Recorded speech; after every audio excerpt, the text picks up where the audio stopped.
Welcome to F12 MJD News Updates.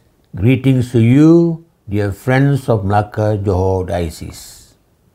Malaysia is the second safest country in Asia and the 15th in the world. Threats fly freely across the board, defying the court and democratic processes. Gen Z refers not only to study overseas, but also to work and live abroad. The ringgit and badminton continue to slide. The Pope says that the Church is a work in progress. Everything is hard work. No pain, no gain. Purification times. The world, the Church and the nation is on a journey. Even Christian life is a journey. What we put into it is what we reap. Simply, this journey has three parts. The first part is the call to leave behind the old and even every attachment and to follow the call. The second part is the journey of discovery, accompanied with many trials and testing, the temptations and distractions to leave the path taken. It is purification time. The final part is the fulfillment, the unitive stage, finding oneself in God and to hear the words of the Lord, "This is my beloved son or daughter, my favor is with you." The purification phase is the hardest. Many fail here. Recall the words of St. Paul, to be strong, he said, "Walk by faith, not by sight." Our weaknesses are pleasure, power, and prestige. They can corrupt anyone.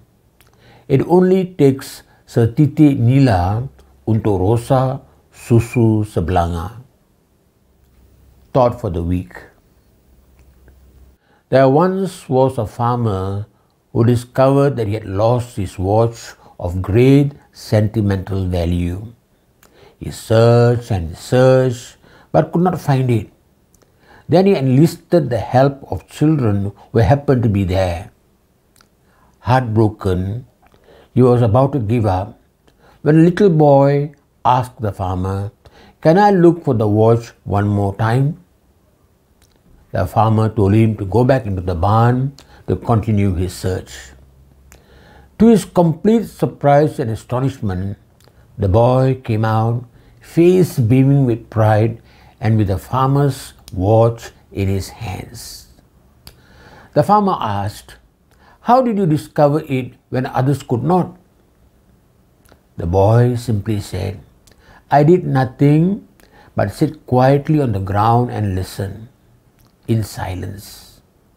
Then I heard the ticking of the watch and just looked for it in the direction the sound was coming from." The lesson from the watch: listen and you will hear. Listen and you will find. Listening to the ticking led to the watch. What must we listen to find ourselves or find God? Announcements for this week. 1. The Rite of Elections retreat and mass ended last weekend with catechumens, sponsors and facilitators. A gathering exceeding 400 prayed, recollected, reflected and worshipped together. 2. The diocesan animating team met to discern the synodal initiatives taken by the diocese. It involved setting up pastoral structures for listening, for discerning and walking together. The movement is to listen to what the Spirit is saying here. It means letting go the usual, "Tell us what to do. Where's the plan? You tell us." 3. The diocese prepares to bring the Becoming Synodal Diocese Trust to the parishes, all parishioners and ministries, beginning with Training of Trainers module and program under the animation of Father Paul Das, SJ. It is a 2-year preparation Teams of trainers in all languages will descend to the parishes to conduct parish retreat or study day. 4. Lenten formation programs around Malacca Diocese for language groups and age groups are underway. Follow our Facebook page or look out for parish bulletin boards for more information. This week's Q&Q asks, how to ensure that a child remains a Catholic when he grows up?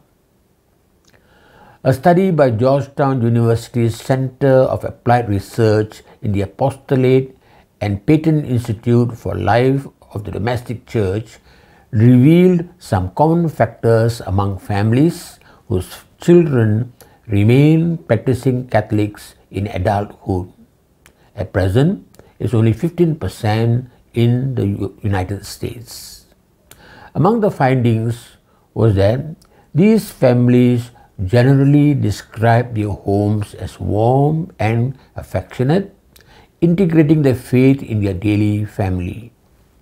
Secondly, going to Mass weekly, carrying out works of service and making donations, parents clearing doubts with their children about their faith, explaining things to them instead of imposing their authority were other responses. The study also showed a decrease in the number of American adults raised as Catholics who remain in the faith and go to Mass weekly, which suggests the need to strengthen the transmission of faith in the home and community. From 36% remaining Catholics as adults in the 70s, it dropped to 32% in the 80s, then to 25% in the 90s, to 21% in 2000, and 14% in the 2018 study. Are these writings on the wall appearing in our homes and churches? Let our prayer, fast, and almsgiving help us to see the face of the poor and the forgotten. Just to tickle you, give God what's right, not what's left.